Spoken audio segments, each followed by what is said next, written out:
तो दिल्ली और मुंबई में कोरोना की रफ्तार थमने का नाम नहीं ले रही है। यहां लगातार कोरोना केसेस में इजाफा देखा जा रहा है, तेजी जारी है। दिल्ली की बात करें तो यहां पिछले 24 घंटे के भीतर 15,000 से ज्यादा मामले सामने आए हैं। ये आंकड़े 8 मई के बाद सबसे ज्यादा हैं। इसी के साथ दिल्ली में पॉजिटिविटी रेट भी बढ़कर अब 15% के पार पहुंच चुका है। इसके साथ ही 14,937 लोग होम आइसोलेशन में भी हैं। ये दिल्ली के आंकड़े हम बता रहे हैं आपको। आज करीब 7,000 लोग ठीक भी हुए हैं और इस दौरान 6 लोगों की कोरोना से मौत भी हुई है दिल्ली में। अब जरा मुंबई का रुख कर लेते हैं। मुंबई में क्या है हाल कोरोना केसेस का? 24 घंटे में 20,000 से ज्यादा मामले पार हो चुके हैं। अकेले धारावी में 107 कोरोना के नए केसेस मिले हैं। कोरोना के बढ़ते मामलों के बीच सरकार ने साफ कर दिया है कि वो लोकल ट्रेनों को बंद नहीं करेगी।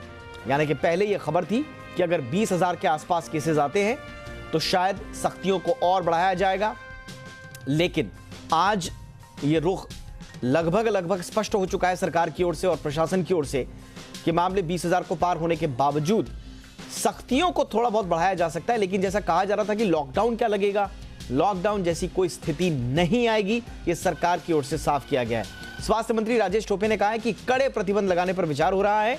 राज्य सरकार ने साफ किया है कि महाराष्ट्र में लॉकडाउन नहीं लगाया जाएगा।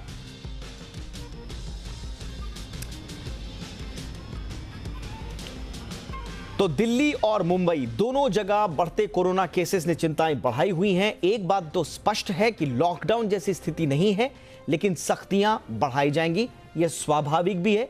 अगर संक्रमण को रोकना है, लोगों को सुरक्षित करना है, तो सख्तियां बढ़ाई जा सकती हैं। और क्या कुछ डिटेल्स हैं, सरकारें क्या कर रही हैं, मेरे साथ अमरीश पांडे मेरे सहयोगी जुड़ चुके हैं दिल्ली से। अमरीश, मुंबई और दिल्ली दोनों जगह स्थिति चिंताजनक है। सिलसिलेवार तरीके से बताएं, दोनों शहरों में बढ़ते मामलों को देखते हुए सरकार किन उपायों पर अब विचार कर रही है? दीपक, दिल्ली की अगर बात करता हूं तो दिल्ली से शुरुआत कर रहा हूं मैं। दिल्ली में मामले का जो पॉजिटिविटी रेट है वो 15 को पार कर गया, 15% को पार कर गया है। मामले 15,000 से ज्यादा हो गए हैं और संभावना है कि कल के जो मामले होंगे, मतलब अगले जो 24 घंटे हैं, जो कल हम सवेरे आपको आंकड़े देंगे, वो 20,000 से पार के होने चाहिए। अगर मुंबई की बात करते हैं तो मुंबई में ऑलरेडी आंकड़े 20,000 के पार हो चुके हैं और पॉजिटिविटी रेट वहां भी बढ़ रहा है। यहां तक कि जो सबसे घनी बस्ती है वहां पर धारावी में भी मामले 100 के पार हो चुके हैं। 107 का आंकड़ा आज का है। तो कुल मिलाकर स्थिति चिंताजनक है। सरकारें लगातार इस पर काम कर रही हैं, लेकिन एक बात पर सरकार बिल्कुल स्पष्ट है कि लॉकडाउन नहीं लगाएंगे। अभी फिलहाल लॉकडाउन जैसी कोई स्थिति नहीं आई है। उसके पीछे सरकार का तर्क ये है कि अस्पतालों में जो बेड ऑक्यूपेंसी है वो उतनी ज्यादा नहीं हुई है। दूसरा, जो सिम्टम्स है वो बहुत माइल्ड है। ऐसे में होम आइसोलेशन को फॉलो करने की हिदायत दी जा रही है सरकारों की तरफ से और ये कहा जा रहा है कि अगर आपको सिम्टम्स नहीं है तो आप जाकर होम आइसोलेशन कीजिए, 7 दिन अपने आप को आइसोलेट रखिए और इसके अलावा जो प्रिकॉशन सरकार बता रही है, जो गाइडलाइन सरकार की हैं, उसको फॉलो करते रहिए। इसके साथ ही आगे बढ़िए।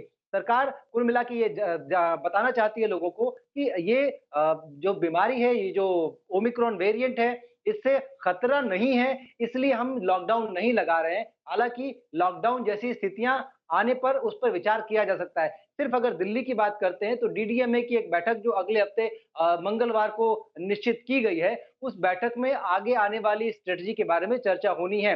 अस्पतालों के ऑक्यूपेंसी रेट लगातार बढ़ रहे हैं। जो ग्रैप जो रेस्पॉन्स प्रोटोकॉल है दिल्ली सरकार का, उसके अनुसार अगर हम अभी येलो अलर्ट जारी है और अगर हम एम्बर अलर्ट या रेड अलर्ट की बात करते हैं तो उस सिचुएशन को ग्रैप के अनुसार उस सिचुएशन पे हम पहुंच चुके हैं। सिर्फ बेड ऑक्यूपेंसी वाली चीजें उसमें नहीं दिख रही हैं। डीडीएमए की अगली बैठक में चर्चा का विषय यही होगा कि क्या हम ऐसी स्थिति में अलर्ट को और जो है कड़े कर सकते हैं क्या? तो डीडीएमए इस बात पे विचार करेगा मंगलवार की बैठक में कि क्या हम और ज्यादा प्रतिबंध लगा सकते हैं, क्योंकि दिल्ली में दुकानें ऑलरेडी बंद हैं। ऑड एंड इवन के हिसाब से दुकानें खुल रही हैं। जो पब्लिक ट्रांसपोर्ट है उसको भीड़ रोकने के लिए ही 100% ऑक्यूपेंसी से चालू किया गया था। और अगर शिफ्ट करते हैं मुंबई की तरफ तो मुंबई में आंकड़े 20,000 के पार हैं। सरकार वहां भी साफ सुथरे शब्दों में कह रही है कि हम लॉकडाउन नहीं लगाएंगे और वहां भी तर्क यही है कि बेड ऑक्यूपेंसी उतनी ज़्यादा नहीं दिख रही है, कंडीशंस उतनी ज़्यादा सीवियर नहीं है और ऑक्सीजन की जो रिक्वायरमेंट है वो उस तरह की नहीं है जैसे हमने सेकंड वेव में देखी थी।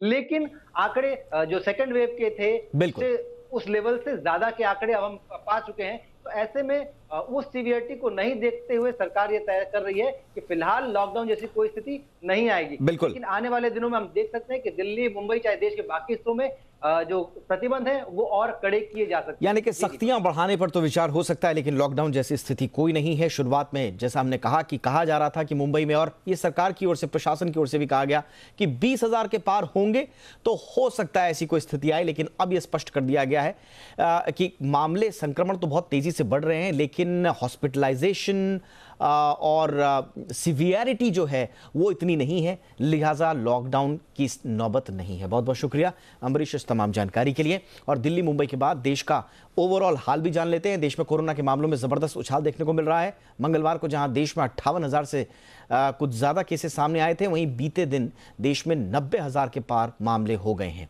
24 घंटे के भीतर 90,928 ये नए केसेस सामने आए हैं। इस दौरान 19,206 लोग कोरोना से ठीक भी हुए। बहुत कम तादाद है जो लोग रिकवर हुए हैं। जैसे जैसे अब नज़दीक आते रहेगा पीक, उसके बाद हम देखेंगे कि रिकवरी होने वाले जो लोगों की तादाद है वो बढ़ रही है। बहरहाल 325 लोगों की पिछले 24 घंटे में मौत भी हुई है देश में कोविड का पॉजिटिविटी रेट 6.43% पर चला गया है। वहीं देश में ओमिक्रॉन के मामलों में भी लगातार इजाफा हो रहा है। आंकड़ों के मुताबिक देश में अब 2,000 के पार ओमिक्रॉन के मामले हो चुके हैं, 2034। सबसे ज्यादा ओमिक्रॉन के केसेस महाराष्ट्र में हैं। 797 लोग इस नए वेरिएंट की चपेट में आ चुके हैं। इनमें से 330 लोग रिकवर भी हो चुके हैं।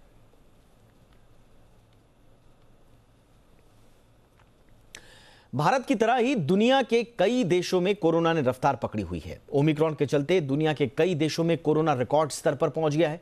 कोरोना से सबसे बुरा हाल अमेरिका का है। यहां बीते दिन 7 लाख से ज्यादा कोरोना के केसेस मिले हैं। फ्रांस में पिछले 24 घंटे में 3.5 लाख से ज्यादा मामले सामने आए। ब्रिटेन में 2 लाख के पार कोरोना केसेस मिले हैं। इटली में 1,90,000, स्पेन में 1,37,000 कोरोना केस मिले हैं। अब कोरोना के बढ़ते मामलों के बीच ब्रिटेन में लोगों में लॉन्ग कोविड के सबूत भी मिले हैं। ब्रिटेन में एक सर्वे हुआ है। इसके मुताबिक देश के 2% लोगों, यानी करीब 13 लाख लोगों में लॉन्ग कोविड पाया गया है। अब लॉन्ग कोविड में कोरोना के लक्षण जो हैं वो 4 हफ्ते या उससे ज्यादा समय तक रहते हैं। डेनमार्क में भी एक चौंकाने वाली खबर सामने आई है।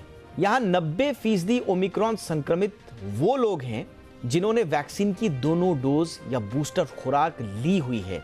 अब स्थानीय मीडिया के हवाले से यह कहा जा रहा है कि ज्यादा डोज देने से लोगों का इम्यून सिस्टम गड़बड़ा रहा है, थक रहा है, वो काम नहीं कर रहा है। हालांकि ये थ्योरीज हैं, अब इनमें कितनी सच्चाई है ये तो जब एक पूरी ओवरऑल एक वृहद स्टडी होगी तभी बात सामने आएगी। लेकिन ये छोटी छोटी पैचेस में जो खबर आ रही हैं ओमिक्रॉन को लेकर, वो हम आपके बीच में रख रहे हैं।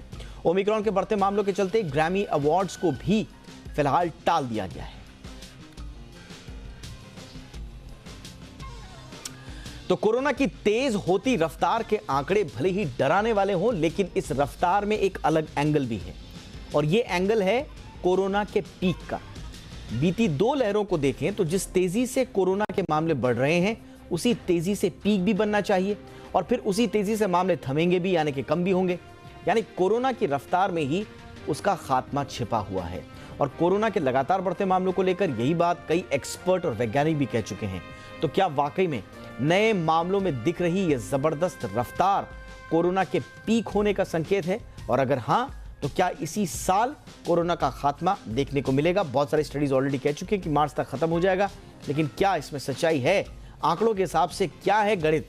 इन सभी सवालों का जवाब खोजने की कोशिश करेंगे। पहले रिपोर्ट कि देश में तेजी से बढ़ रहे कोरोना केसेस और इसके पीक को लेकर विशेषज्ञों की क्या भविष्यवाणी है।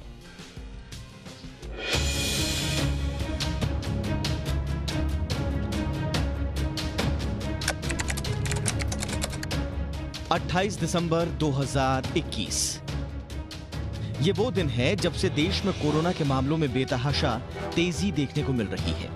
28 दिसंबर को देश में 9,195 नए कोरोना केसेस आए थे। इसके बाद ग्राफ ऊपर की तरफ ही जा रहा है। जनवरी की बात करें तो 1 जनवरी को जहां 27,553 नए कोरोना केसेस थे, वो 5 जनवरी को 90,928 हो गए। यानी महज 5 दिनों के भीतर कोरोना केसेस में 30% से ज्यादा की तेजी आई है।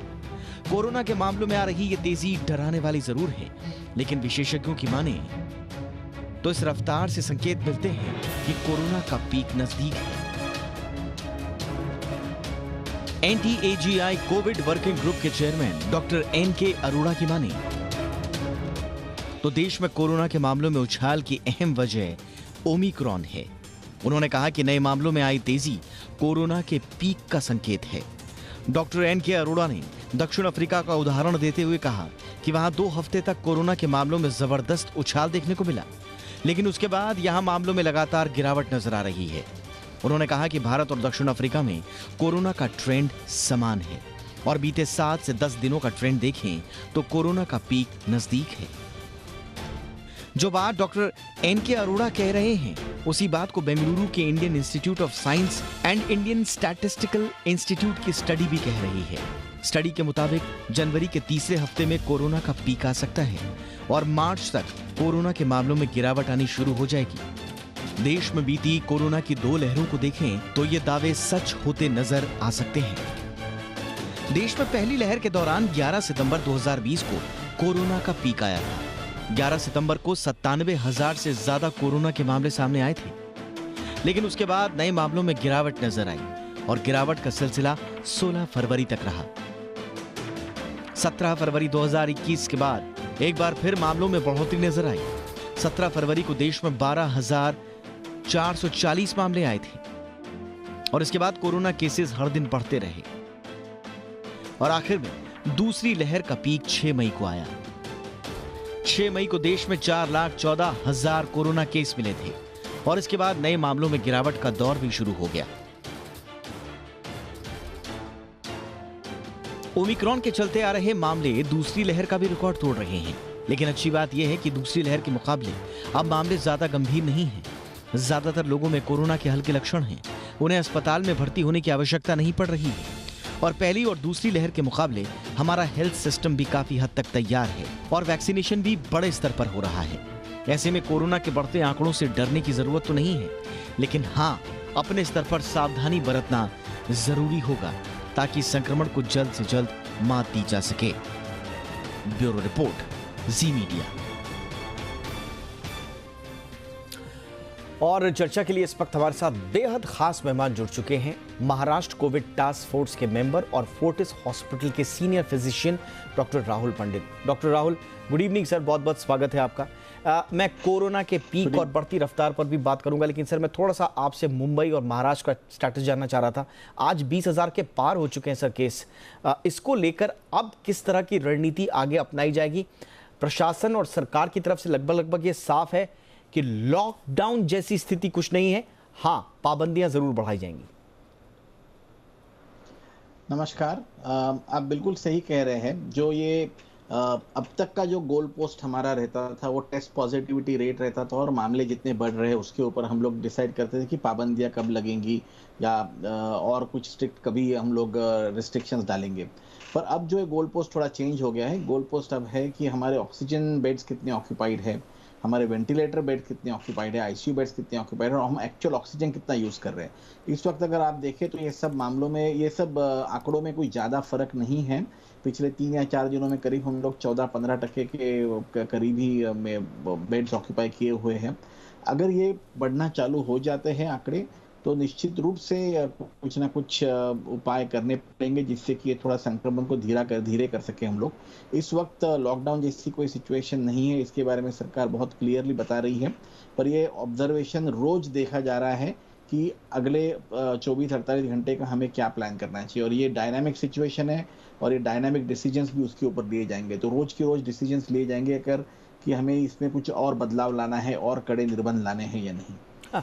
सर पैटर्न किस तरह का है? आप लोगों को विश्लेषण हुए हैं 20,000 के आसपास अगर डेली केसेस आ रहे हैं तो कैसे आ रहे हैं? उसमें फुली वैक्सीनेटेड हैं, सिंगल डोज वाले हैं, अनवैक्सीनेटेड लोग हैं और सिवियरिटी का रेट क्या है? बेड्स कितने लोग सिवियर कंडीशंस में आ रहे हैं, मॉडरेट माइल्ड वाले कितने? थोड़ा सा बताइए सर, ये जो केसेस नए आ रहे हैं उन पर आप लोगों का विश्लेषण क्या है?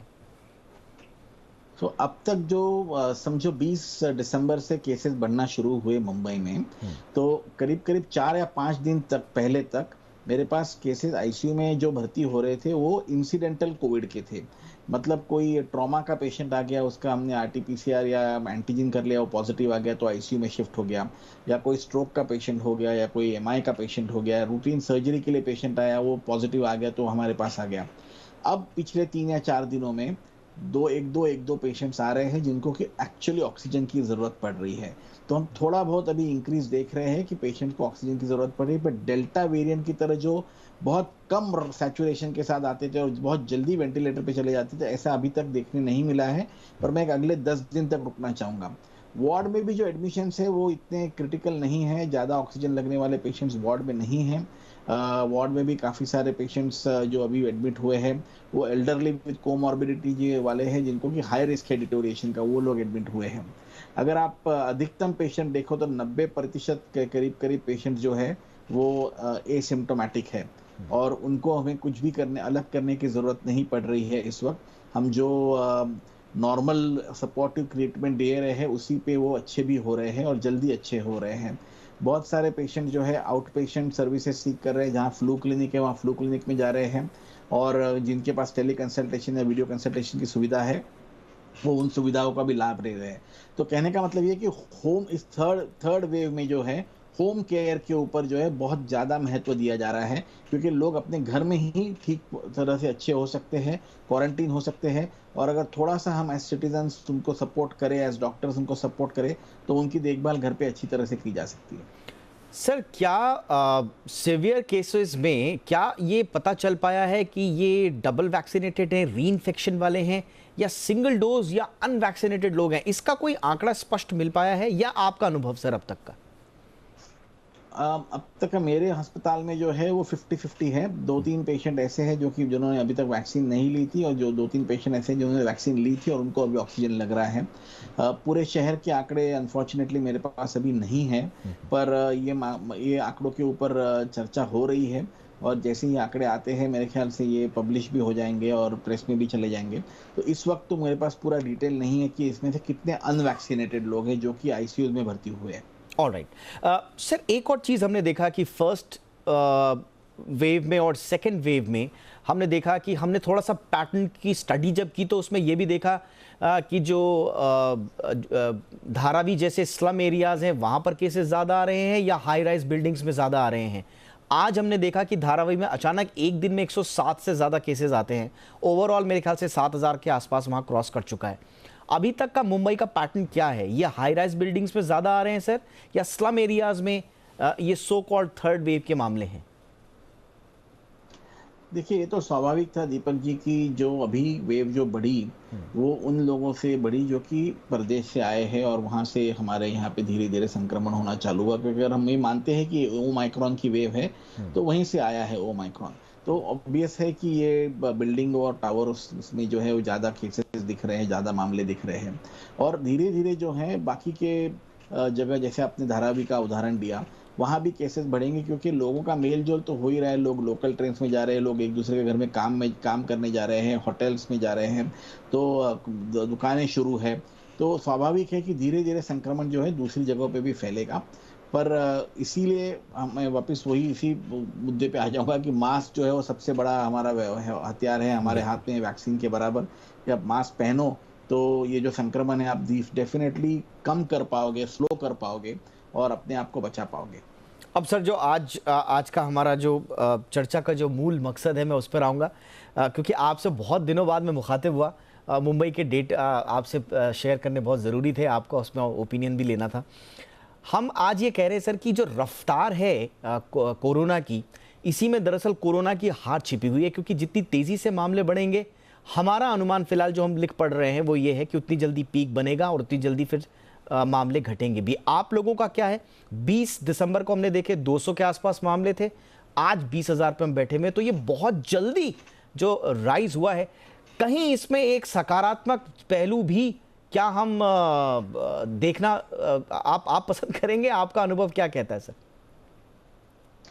एज अ डॉक्टर तो मैं चाहूंगा कि इतने मामले ना आए, क्योंकि किसी को भी बीमारी होना तो बुरी बात है। बिल्कुल सर। पर हम अभी डॉक्टर से लेके एपिडेमियोलॉजिस्ट की तरफ जाते हैं। एपिडेमियोलॉजिस्ट जो मानते हैं और ये जो कह रहे हैं कि अगर ये रफ्तार इतनी जल्दी से बढ़ी कि 1.5 या 2 या 3 दिन में अगर डबल हो रहे हैं आंकड़े, तो स्वाभाविक है कि एक कहीं ना कहीं जाके एक इतनी इम्यूनिटी आ जाएगी कि ये मामले कम होना चालू हो जाएंगे। तो जैसे अभी आपने आपके रिपोर्ट में बताया कि साउथ अफ्रीका में जो पैटर्न दिखाई दिया, वही पैटर्न अगर आप देखो तो यूके में भी अब दिखाई दे रहा है। यूके इस वक्त पीक पे है, करीब 5 या 6 दिनों से 1,80,000 और 1,90,000 केसेस के करीब बता रहे हैं।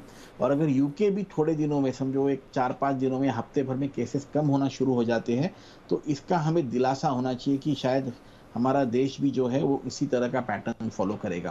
क्योंकि यूनाइटेड किंगडम और यूएसए में जो है वो अलग एक चालू है, क्योंकि वहाँ पे 7 से 10 लाख केसेस रोज के आ रहे हैं, पर वहाँ का वैक्सीनेटेड पॉपुलेशन अनवैक्सीनेटेड पॉपुलेशन थोड़ा बहुत डिफरेंट है। यूके का वैक्सीनेटेड पॉपुलेशन बहुत ज़्यादा है, करीब 80 से 90% है, और हमारे देश का जो है वैक्सीनेटेड 1 डोज वाला 80% के ऊपर है, 2 डोज वाले करीब 60% के ऊपर है। पर हमारा जो सीरो पॉजिटिविटी था सेकेंड वेव के बाद, वो करीब 80% थ्रू आउट द पॉपुलेशन है, एडल्ट और पीडियाट्रिक। तो मेरे ख्याल से हम थोड़ा बहुत यूके से रिलेट कर सकते हैं, शायद साउथ अफ्रीका से ना रिलेट कर पाए, क्योंकि साउथ अफ्रीका में अगेन वैक्सीनेशन का पेनिट्रेशन इतना नहीं था जितना कि हमारे देश में है। तो मैं तो यही चाहूंगा कि हमारा देश इन दोनों देशों से भी थोड़ा बेटर हो, क्योंकि हमारा वैक्सीनेशन स्टेटस और हमारा सीरो पॉजिटिविटी स्टेटस काफी अच्छा है। और राइट सर, आप मेरे साथ बने रहिए, एक महत्वपूर्ण मुद्दे पर और आपसे चर्चा करनी है, लेकिन उससे पहले दर्शकों को ये मुद्दा समझा दें। अभी तक आपने देखा और सुना होगा कि कोरोना वायरस इंसानों से इंसानों में फैलता है, स्वाभाविक तौर पर ये एविडेंट भी है, लेकिन चीन में फल से कोरोना का वायरस फैलने का मामला सामने आया है, और इस फल की वजह से यहाँ के तमाम सुपरमार्केट्स को बंद भी कर दिया गया है। अब ये कौन सा फल है और क्या वाकई में फलों से भी कोरोना फैल सकता है, देखिए इस रिपोर्ट में, फिर चर्चा करेंगे डॉक्टर साहब के साथ।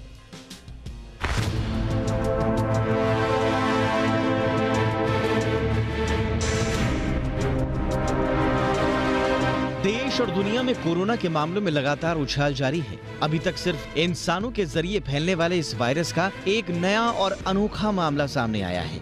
चीन में ड्रैगन फ्रूट में भी कोरोना वायरस पाया गया है।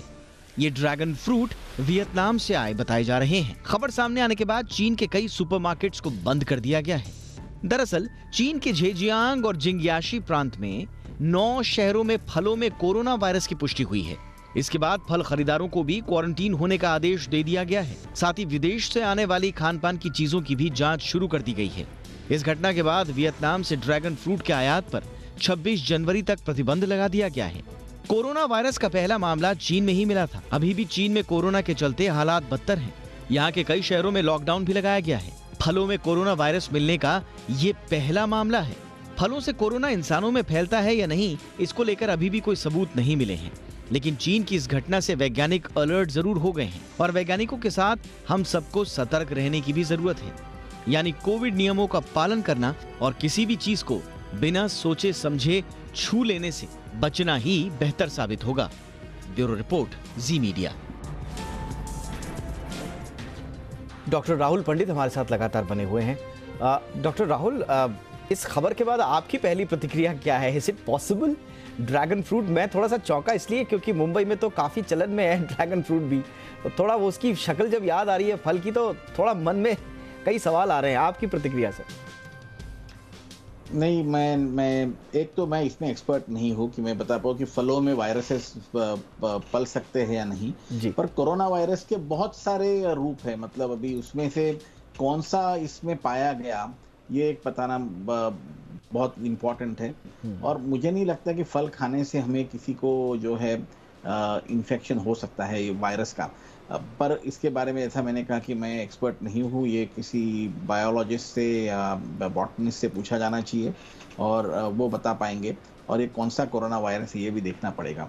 आई एम सॉरी, मैं आपके सवाल का पूरा जवाब नहीं दे मैं समझता हूं सर, क्योंकि अभी तो पूरी दुनिया, आप ही नहीं सर, पूरी दुनिया के एक्सपर्ट भी अभी इसी स्थिति में है, क्योंकि रिपोर्ट्स ये आ रही हैं, चाइनीज़ जो मीडिया है वहाँ पर भी छपा है कि कम से कम 9 सिटीज़ ऐसी हैं जिसमें झेजियांग है, जियांगजी है, प्रोविंस है, जहाँ पर ट्रेसेस हैं वियतनामीज ड्रैगन फ्रूट या थाई लॉन्गन फ्रूट के ट्रेसेस हैं।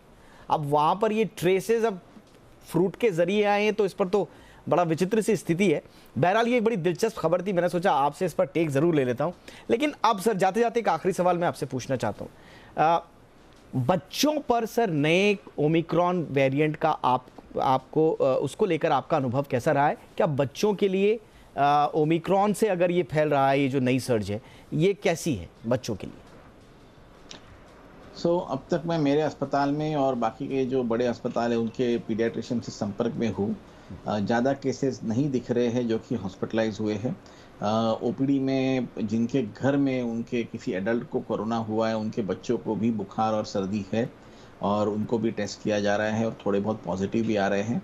पर इस वक्त तो बाय गॉड्स ग्रेस, भगवान की दया है कि ज़्यादा किसी को भी सीवियर या ऐसी हॉस्पिटलाइजेशन की ज़रूरत नहीं पड़ी है।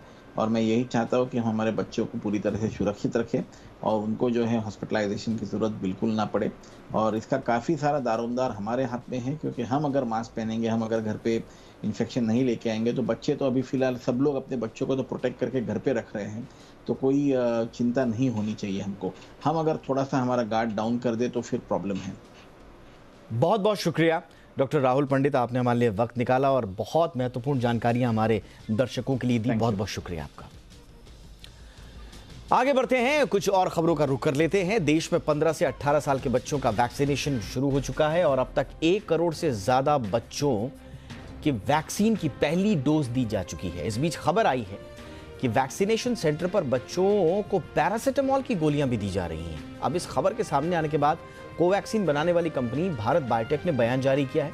कंपनी ने कहा है कि बच्चों को अपनी मर्जी से पैरासिटामोल ना खिलाएं। कंपनी ने कहा है कि सिर्फ डॉक्टर्स के परामर्श के बाद ही बच्चों को पैरासिटामोल दिया जाए। कंपनी ने कहा है कि बच्चों को कोवैक्सीन लगने के बाद पैरासिटामोल या फिर कोई भी पेन किलर ना दें। कंपनी ने ट्वीट करके कहा है कि हमने 30,000 से ज्यादा लोगों पर क्लिनिकल परीक्षण किया था, जिसमें 10 से 20% लोगों ने ही बताया कि उन्हें कोवैक्सीन के बाद साइड इफेक्ट्स हुए हैं। लेकिन ज़्यादातर लोगों को हल्की समस्या ही हुई, जो 1 या 2 दिन में पूरी तरह से ठीक हो गई, यानी कि नेग्लिजिबल आप साइड इफेक्ट्स के केस कह सकते हैं। ऐसे में किसी भी दवा की ज़रूरत नहीं पड़ी। तो कंपनी का साफ तौर पर यह कहना है कि एक तो पैरासिटामोल मत दीजिए बच्चों को तुरंत वैक्सीन लगाने के बाद, और कई दूसरे पेन किलर्स भी दे रहे हैं बच्चों को। बाजुओं में दर्द हो जाता है बच्चों को, तो पेन किलर्स भी दे रहे हैं, वो भी नहीं देनी है। फिलहाल ये सलाह आई है और इस पर आपको गौर जरूर करना चाहिए कि पेन किलर्स और पैरासिटामोल बच्चों को बिना डॉक्टरी सलाह के न दें।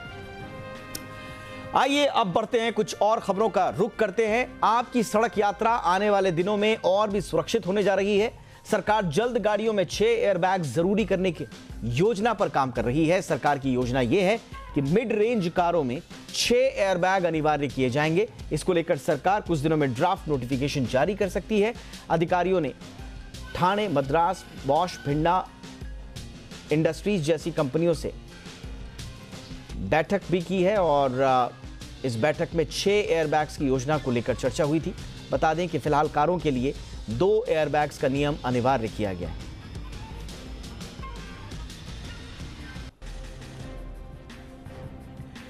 चलिए, तो अब ये तैयारी सरकार कर रही है कि 2 के बाद अब कारों में होंगे 6 एयरबैग्स और इसको लेकर बाकायदा कुछ दिनों में ड्राफ्ट नोटिफिकेशन जारी किया जा सकता है। अधिकारियों ने राणे, मद्रास, बॉश, मिंडा इंडस्ट्रीज जैसी कंपनियों के साथ बाकायदा बैठक भी की है और चर्चा यही हुई कि 6 एयरबैग्स क्या अब लागू कर दिए जाए ये नियम। फिलहाल कारों के लिए 2 एयरबैग्स का ही नियम अनिवार्य है, लेकिन अब जल्द ही ये 2 से 6 एयरबैग्स का हो सकता है। लोगों की सुरक्षा के लिए, पैसेंजर सेफ्टी के लिए ये बहुत बड़ा निर्णय होगा। KYC यानी नो योर कस्टमर। KYC एक ऐसी चीज है जिससे हर कोई वाकिफ है। बिना KYC न तो आप बैंक अकाउंट खोल सकते हैं, ना मोबाइल कनेक्शन मिल सकता है आपको, शेयर और म्यूचुअल फंड में भी आप निवेश नहीं कर पाएंगे, यहां तक कि पेमेंट वॉलेट के लिए भी KYC जरूरी है। लेकिन कैसा हो आपके हर काम के लिए अगर अलग से KYC ना देना पड़े, क्योंकि बार बार जो KYCs अलग अलग कंपनीज की तरफ से आते हैं, आम लोग परेशान तो होते ही हैं, इसका फायदा ठग भी उठाते हैं और कई बार KYC के चक्कर में आप ठगी का शिकार भी हो जाते हैं। लेकिन अब वाणिज्य, उद्योग और उपभोक्ता मामलों के मंत्री पीयूष गोयल ने एक्सचेंजेस और रेगुलेटर से कहा है कि वो KYC के नियमों को आसान बनाने पर फोकस करें और एक कॉमन KYC पर काम करें।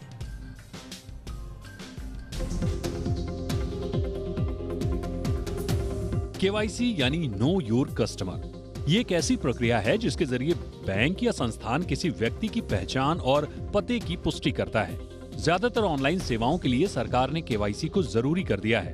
अगर आपको बैंक अकाउंट खुलवाना हो, चाहे मोबाइल कनेक्शन लेना हो, शेयर बाजार, म्यूचुअल फंड या फिर डिपॉजिटरीज, हर जगह आपको केवाईसी की प्रक्रिया से गुजरना ही होगा। यानी अलग अलग सेवाओं के इस्तेमाल के लिए आपको केवाईसी करानी होगी, तब जाकर आपका काम होगा। अगर आप केवाईसी की प्रक्रिया को पूरा नहीं करते हैं तो आपका काम अटक जाएगा। अब सवाल उठता है कि अगर केवाईसी इतनी ही जरूरी है तो सरकार इसके लिए सिंगल विंडो पोर्टल या सिस्टम लाने पर विचार क्यों नहीं कर रही है। केंद्रीय वाणिज्य मंत्री पीयूष गोयल ने भी केवाईसी सिस्टम को सिंगल विंडो पोर्टल पर लाने के लिए विचार करने की बात कही है। पीयूष गोयल ने कहा कि केवाईसी को लेकर साझा मंच तैयार करना चाहिए जिसका इस्तेमाल अलग अलग संस्थाएं कर सकें। इस सिस्टम के लागू होने के बाद लोगों को केवाईसी के लिए भटकना नहीं पड़ेगा, साथ ही उनका समय भी बचेगा। Similarly, we could have a common KYC portal and there could be small add-ons to the common form. So people are not required to go back again and again for different approvals. KYC के नाम पर fraud के मामले भी तेजी से बढ़े हैं। यहाँ तक कि पूर्व भारतीय क्रिकेटर विनोद कांबली भी इसके शिकार हो चुके हैं। ज्यादातर फ्रॉड करने वाले शातिर ठग यूजर्स को पहले मैसेज भेजते हैं और फिर फोन कर केवाईसी के नाम पर पर्सनल जानकारी लेते हैं। जैसे ही आप अपनी पर्सनल जानकारी देते हैं वैसे ही आपका अकाउंट खाली हो जाता है। सिंगल केवाईसी से इस तरह के फ्रॉड को रोकने में भी मदद मिलेगी। ब्यूरो रिपोर्ट, जी मीडिया। फिलहाल रुकते हैं छोटे से ब्रेक के लिए, लेकिन ब्रेक के उस पार इंडिया 360 में आपको दिखाएंगे हिमाचल और उत्तराखंड समेत हिमालयी राज्यों में बर्फबारी के नजारे। देखते रहिए इंडिया 360। पंजाब में प्रधानमंत्री नरेंद्र मोदी की सुरक्षा में चूक पर एक्शन लिया जा सकता है। आज पीएम मोदी ने राष्ट्रपति रामनाथ कोविंद से मुलाकात की। राष्ट्रपति भवन के मुताबिक पीएम ने सुरक्षा में चूक का फर्स्ट हैंड ब्यौरा राष्ट्रपति के सामने रखा। राष्ट्रपति ने प्रधानमंत्री के पंजाब दौरे में सुरक्षा में चूक पर चिंता जाहिर की। पीएम की सुरक्षा में चूक का मामला सुप्रीम कोर्ट भी पहुंचा। एससी ने केंद्र और राज्य सरकार को नोटिस जारी किया है। इस बीच सोनिया गांधी ने पंजाब के मुख्यमंत्री सीएम चरणजीत सिंह चन्नी से फोन पर बात की और उन्हें इस मामले में आगे एक्शन लेने को भी कहा है।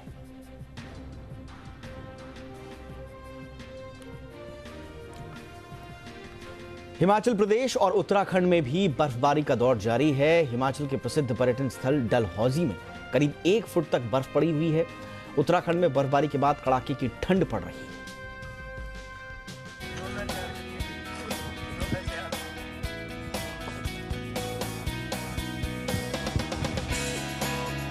मैदानी इलाकों में जहां बारिश हो रही है, वहीं पहाड़ों में भी बर्फबारी का दौर शुरू हो गया है। हिमाचल के सोलंग वैली में बर्फबारी हुई है। हिमाचल के प्रसिद्ध पर्यटन स्थल डलहौजी के लक्कड़ मंडी, काला टॉप और डायन कुंड में बुधवार दोपहर के बाद बर्फबारी का दौर चला। इस दौरान लगभग 1 फुट तक बर्फ पड़ी, जिससे डलहौजी के तापमान में काफी गिरावट दर्ज की गई। वहीं बाहर के प्रदेशों से घूमने आए पर्यटक इस बर्फबारी को देखकर काफी खुश नजर आए। मनाली में पिछले कई दिनों से बारिश और बर्फबारी का दौर जारी है। सोलंग में 2 फीट और भारी बर्फबारी के बीच अटल टनल के आसपास के इलाकों में 4 फीट तक बर्फबारी हुई, जिसके बाद कई जगह वाहन फंस गए।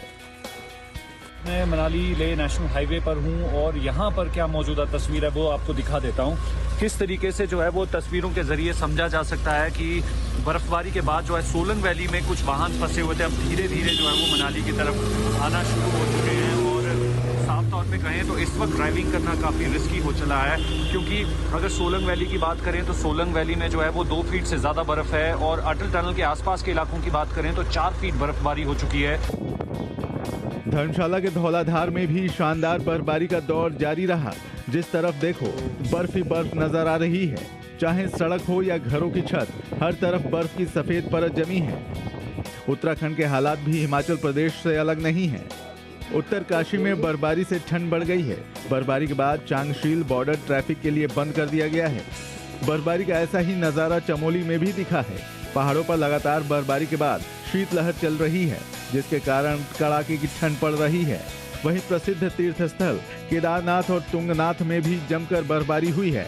पहाड़ हो या रास्ते, हर जगह बर्फ की सफेद परतें जमी हैं।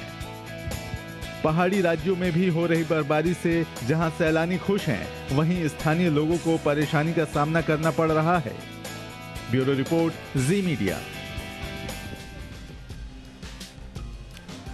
बात बाजार की कर लेते हैं। बाजार में लगातार 4 दिनों की तेजी पर आज ब्रेक लग गया। साल की पहली वीकली एक्सपायरी के दिन बाजार भारी बिकवाली का शिकार हुए। आज सेंसेक्स 492 अंक नीचे 59,731 पर खुला। खुलते ही पहले मिनट में ये 600 अंक टूट गया। इसके 30 शेयर्स में से 23 शेयर्स गिरावट में रहे। निफ्टी भी आज सुबह 17,768 पर खुला था। दिन में इसने 17,655 का निचला स्तर बनाया। कारोबार के अंत में सेंसेक्स 621 अंक की गिरावट के साथ 59,602 पर बंद हुआ। निफ्टी भी 179 अंकों की गिरावट के साथ 17,746 पर बंद हुआ।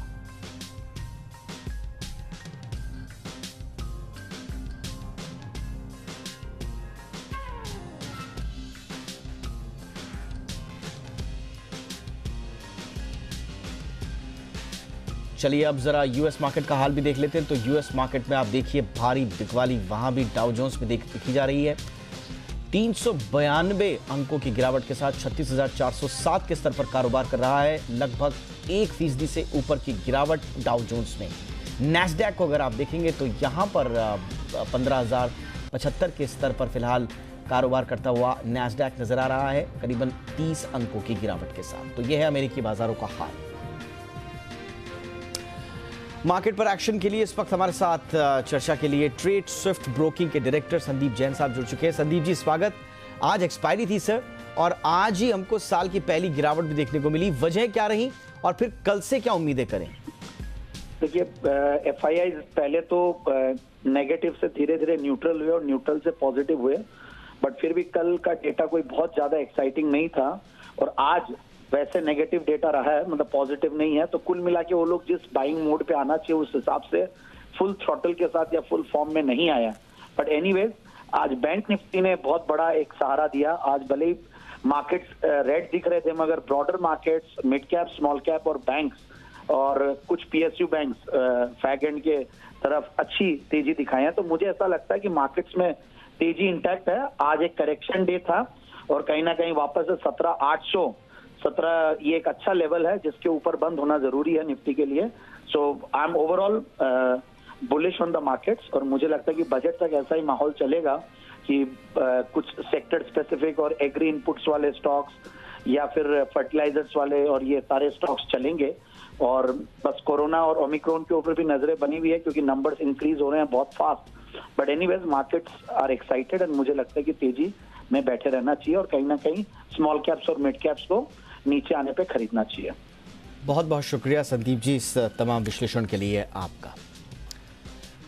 बजट आ रहा है और पूरे देश को वित्त मंत्री से कुछ न कुछ चाहिए। इंडस्ट्री भी सरकार से बहुत कुछ चाहती है। सीआईआई के प्रेसिडेंट और टाटा स्टील के MD and CEO TV Narendran से जी बिजनेस के एग्जीक्यूटिव एडिटर स्वाति खंडेलवाल ने खास बातचीत की। इस चर्चा में सीआईआई प्रेसिडेंट ने कहा कि सरकार को हेल्थ और एजुकेशन पर खर्च बढ़ाना चाहिए।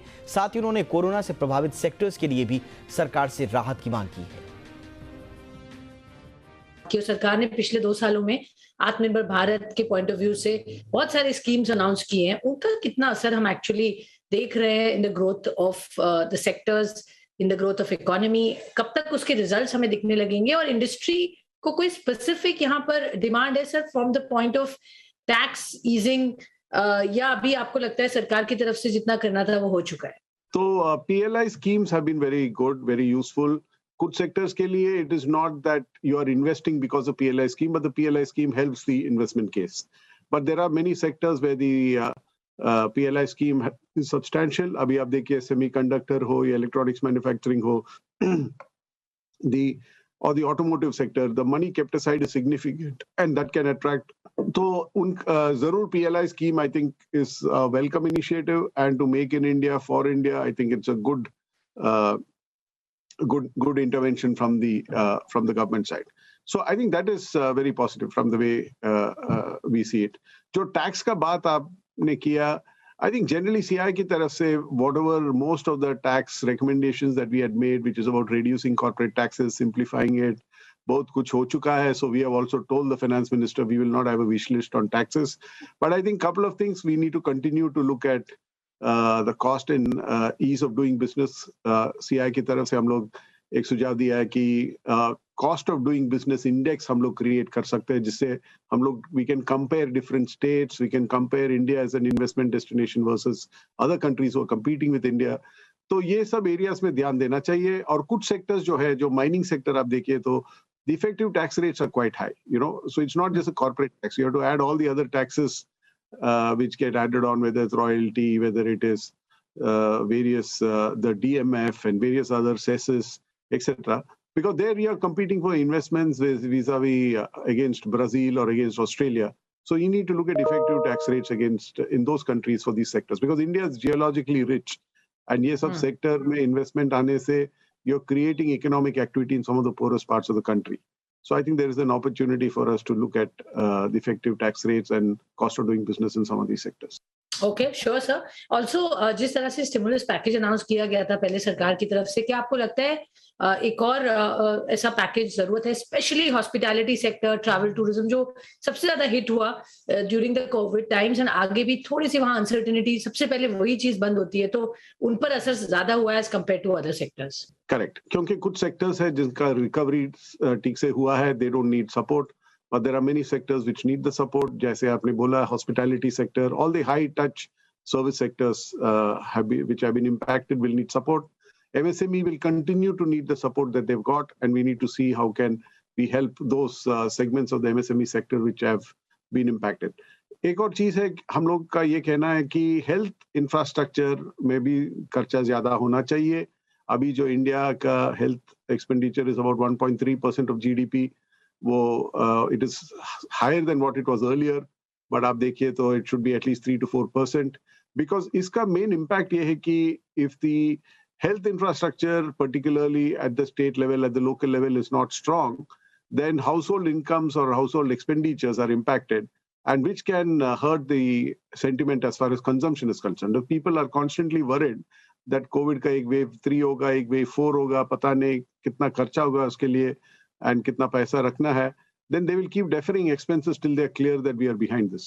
So these are areas where I think the government can provide some support, reduce the risk. Also for the lower socio-economic strata, the Manrega scheme, these are all supports that I think we should continue till the consumption is also back on track.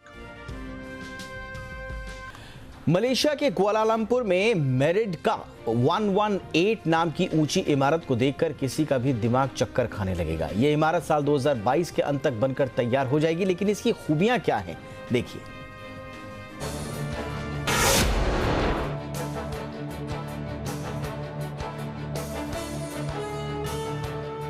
Malaysia के Kuala Lumpur में married का 118 नाम की 2227 feet ऊंची इस इमारत को देख किसी का भी दिमाग चक्कर खाने लगेगा। ये इमारत इस साल के अंत तक बनकर तैयार हो जाएगी। ऊंचाई के लिहाज से ये इमारत दुनिया की दूसरी सबसे ऊंची इमारत है। इससे पहले शंघाई टावर के पास ये खिताब था, लेकिन अब वो तीसरे नंबर पर चला गया है और मेरिड का 118 दुनिया का दूसरा सबसे ऊंचा टावर बन गया है। इस टावर को जिस तरह बनाकर तैयार किया गया है वो वाकई मलेशिया के टूरिज्म को बूस्ट करने वाला होगा। टावर को सबसे ऊंचाई से देखने के बाद पूरे शहर का बेहद सुंदर नजारा दिखाई देगा। 678.9 मीटर की ऊंचाई से नीचे देखना जहां डरावना होगा वहीं रोमांचक भी होगा। दुबई के बुर्ज खलीफा के बाद इसे दुनिया की सबसे ऊंची इमारत होने का गौरव मिला है। ब्यूरो रिपोर्ट, जी मीडिया। तो ये था आज का इंडिया 360। हैशटैग याद रखिए, हैशटैग जी इंडिया 360। कोई राय, कोई सुझाव हो तो जरूर भेजें। नमस्कार।